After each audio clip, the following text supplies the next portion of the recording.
आप genuine apology चाहते हो अपने पर्सन से, और साथ ही साथ एक ऑनेस्ट कन्फेशन जिसमें वो आपको कन्विंस कर पाए कि वो आपको अपनी लाइफ में वापस चाहते हैं।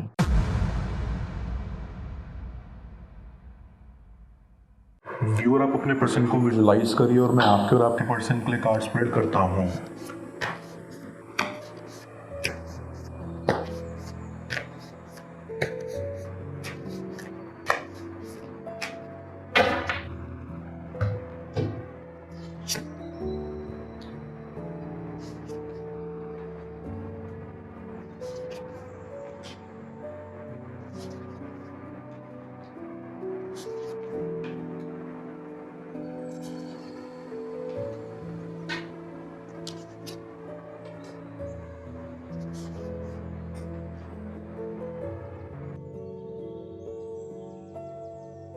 ऐसी आप दोनों के बीच काफ़ी झगड़े होते थे। ऐसा लगता है कि आपका कनेक्शन शुरुआत में काफ़ी अच्छा था, लेकिन बाद में काफ़ी लड़ाइयाँ होनी शुरू हो गई, जिस वजह से आप एक दूसरे से दूर हो या एक दूसरे से बात नहीं कर रहे हो। आई कैन सेंस कि आपके पर्सन ने आपकी डिसरिस्पेक्ट की है। वो अक्सर आपको इग्नोर करते थे या आप पर ध्यान नहीं देते थे। इट फील्स कि उनकी लाइफ में आपसे भी ज़्यादा इम्पोर्टेंट लोग थे, या आपसे ज़्यादा वो दूसरों को इम्पोर्टेंस देते थे। आई फील कि आपके कनेक्शन की फाउंडेशन स्ट्रॉन्ग नहीं थी। शुरुआत में आप दोनों ही रेडी नहीं थे इस कनेक्शन को फ्यूचर तक ले जाने के लिए। हालांकि आपके मन में काफ़ी सपने थे अपने पर्सन को लेकर, क्योंकि आप उनको बहुत चाहते थे और उनके साथ कंफर्टेबल रहते थे। लेकिन आपका पर्सन रेडी नहीं था कमिटमेंट देने के लिए। उनके कुछ पर्सनल रीजंस हो सकते हैं जिस वजह से उन्होंने आपको लॉन्ग टर्म कमिटमेंट नहीं दी। आई कैन सेंस कि इस कनेक्शन में प्रॉब्लम्स भी किसी थर्ड पार्टी इन्वॉल्वमेंट की वजह से हुई थी। आपका पर्सन किसी और से भी मिल रहा था, या उनकी फैमिली नहीं चाहती थी कि ये कनेक्शन आगे तक जाए। But one things for sure कि उन्हें कुछ ना कुछ तो ज़रूर रोकता था, जिस वजह से वो इस रिश्ते को आगे नहीं बढ़ा पाए। आई कैन ऑल्सो सेंस कि पहले आपके पास बहुत सारी ऐसी अपॉर्चुनिटीज थी जिसमें आप एक दूसरे से बात कर लेते थे या अपने कन्वीनियंस के हिसाब से मिल लेते थे। लेकिन जब से आप अलग हुए हैं तब से आपका मिलना जुलना भी जैसे बंद सा हो गया है, और इस वजह से आपके बीच दूरी और ज़्यादा बढ़ गई है। आई गेट अ वाइब कि आपके पर्सन के कुछ ऐसे शौक थे जो आपको पसंद नहीं थे, या उनके बिहेवियर में कुछ ऐसे पैटर्न्स थे जो आपको समझ नहीं आते थे, और जो आप चाहते थे कि वो अपने आप में बदलें।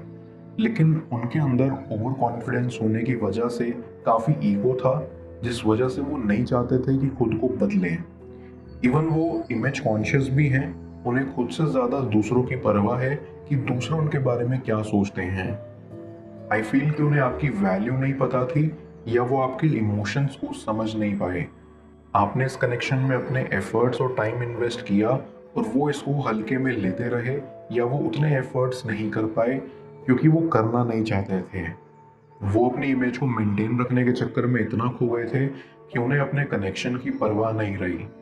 आई सी कि वो आपको बुरा भला कहा करते थे, अक्सर आपको सुना दिया करते थे या बिन बात के ब्लेम करते थे, जिस वजह से आप काफ़ी फ्रस्ट्रेट हो चुके थे।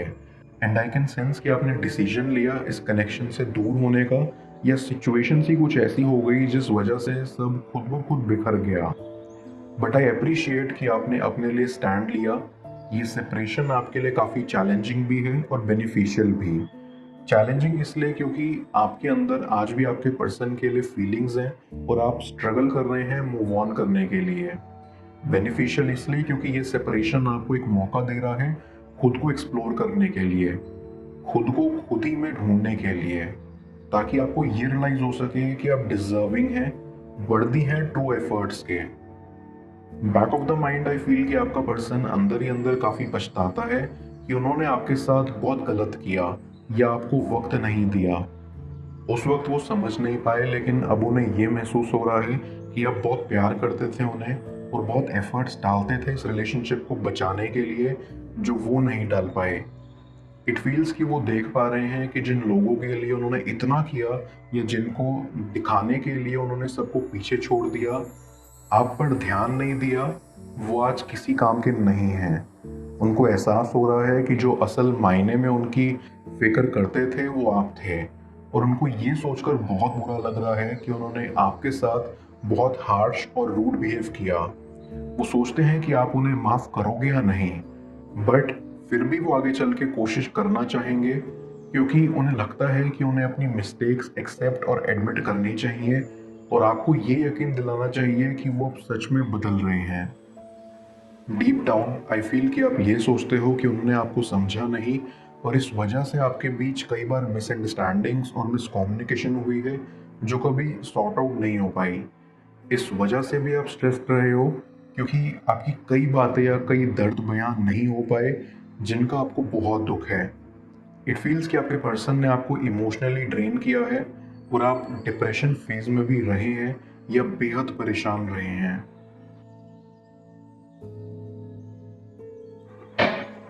मैं कार्ड्स को क्लैरिफाई करता हूँ, तब तक आप प्रॉपर एनर्जी एक्सचेंज के लिए इस रीडिंग को लाइक कर दें और पेड रीडिंग के लिए आप मुझे ऊपर दिख रहे व्हाट्सएप नंबर पर अप्रोच कर सकते हैं।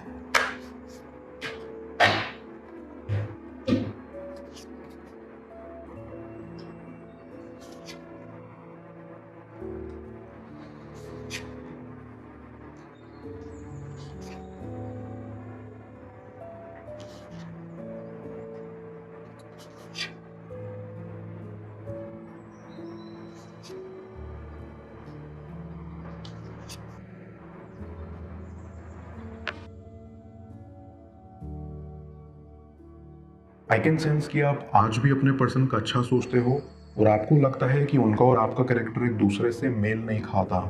आप जेन्युइन अपॉलजी चाहते हो अपने पर्सन से और साथ ही साथ एक ऑनेस्ट कन्फेशन जिसमें वो आपको कन्विंस कर पाए कि वो आपको अपनी लाइफ में वापस चाहते हैं। ऐसे ही आप दोनों अचानक से ही एक दूसरे के प्यार में डूब गए। आपको चीज़ों की समझ नहीं थी कि इस कनेक्शन को कैसे हैंडल करते हैं और इसलिए भी आपके बीच बहुत प्रॉब्लम्स आई। आपका पर्सन अक्सर आपको ब्लेम किया करता था कि आपकी वजह से आर्ग्यूमेंट्स होते हैं या आपकी वजह से ये कनेक्शन ख़त्म हो सकता है। इट फील्स कि उन्होंने कभी भी अपनी मिस्टेक्स को एक्सेप्ट नहीं किया और काफ़ी नैरो माइंडेड रहे। लेकिन अब जैसे जैसे वक्त बीता वैसे वैसे उन्हें समझ आता चला गया कि वो बहुत गलत थे और सबसे बड़ी गलती उन्होंने आपको ब्लेम करके की।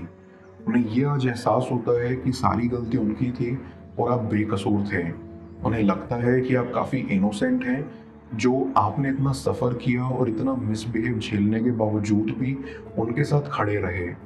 डीप डाउन वो आपके डिसीजन को अप्रिशिएट करते हैं जो आपने उनसे दूर जाने का लिया। वो समझ पा रहे हैं कि आप बहुत थक चुके थे या आप इस कनेक्शन से बहुत तंग आ चुके थे जो आपने फैसला लिया।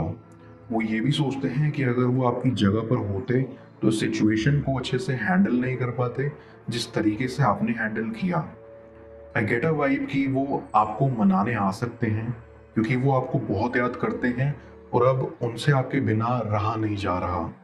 वो चाहते हैं कि जल्द से जल्द उनकी मुलाकात आपके साथ हो सके जिसमें वो अपने दिल की बात आपके आगे रख पाएं। वो सोचते हैं कि आप बहुत खुश होंगे उनका ये नया अवतार देख के, लेकिन डीप डाउन वो काफ़ी डरे हुए भी हैं क्योंकि उन्हें ये भी लगता है कि आप उन्हें रिजेक्ट कर सकते हो। वो नहीं चाहते कि आप उन्हें रिजेक्ट करो क्योंकि वो आपके साथ पूरी ज़िंदगी गुजारना चाहते हैं। ऐसी कि वो आपके फ्रेंड्स के थ्रू आपको अप्रोच कर सकते हैं या आपकी फैमिली के थ्रू। वो आपको प्रपोज करने का सोचते हैं। वो चाहते हैं कि अब वो आपको वैसा ट्रीट कर पाएँ जैसा आप डिज़र्व करते हो। स्टिल वो बहुत दुखी हैं ये सोचकर कि आपके साथ जो हुआ वो गलत हुआ और जो किया उन्होंने आपके साथ उसकी कोई माफ़ी नहीं मिल सकती। लेकिन उनके अंदर एक होप भी है कि शायद आप उन्हें माफ़ कर दें, जो आई बिलीव कि आप कर देंगे क्योंकि आप काफ़ी सॉफ्ट हार्टेड पर्सन हैं जो दूसरों की ऑनेस्टी पर बिलीव रखते हैं। आई स्ट्रांगली बिलीव कि आने वाले दिन आपके लिए बेहद स्पेशल होने वाले हैं। आपको वो सब मिलने वाला है जो आप चाहते थे या जिसके आप लायक थे। जो प्यार और रिस्पेक्ट आपको पहले नहीं मिल पाई वो अब आपको मिलने वाली है। आप सून ट्रिप पर भी जा सकते हो या कोई एडवेंचरस जगह पर। आई कैन सेंस कि आप दोनों का ही फ्यूचर काफ़ी ब्राइट है और आप दोनों एक दूसरे के साथ बेहद खुश रहेंगे। इसके लिए आपका पर्सन आने वाले टाइम में जल्द एफर्ट्स और टाइम इन्वेस्ट करेगा। मैं यूनिवर्स एज योर बैक की मदद से आपके लिए एक एडवाइस निकालता हूँ। देखते हैं यूनिवर्स आपको आज क्या एडवाइस करना चाह रहा है।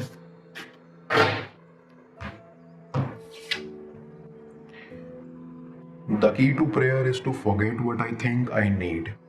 यूनिवर्स यहाँ आपको एडवाइस कर रहा है कि आप जिस भी ग्रेटर पावर, एनर्जी या भगवान को अपनी लाइफ में मानते हो, खुद को उसे सरेंडर कर दो। जब हम कुछ प्रे करते हैं और चाहते हैं कोई स्पेसिफिक आउटकम निकले, तब हम यूनिवर्स को ये सिग्नल देते हैं कि हमें पता है हमारे लिए क्या बेस्ट है, हम खुद के कंट्रोल में हैं, जबकि होना इसका उल्टा चाहिए। हम यूनिवर्स को, भगवान को मौका ही नहीं दे रहे कि वो हमारी सिचुएशन को अपनी मर्जी से, अपनी एनर्जी से डायरेक्शन दे। इच्छाएं होना इम्पॉर्टेंट है, लेकिन उस इच्छा को मांगने के बाद आपको यूनिवर्स को ये भी सिग्नल देना है, कहना है कि जो भी आपके लिए बेस्ट है, यूनिवर्स वो आपके लिए करे। Complete surrender.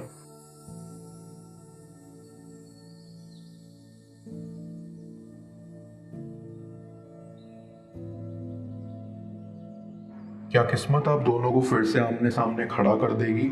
जाने स्क्रीन पर शो हो रही इस अगले टैरो रीडिंग में। पेड पर्सनल रीडिंग के लिए आप मुझे व्हाट्सएप पर अप्रोच कर सकते हैं। मैं मिलता हूँ आपसे दोबारा अगली टैरो रीडिंग में। Till then, bless you.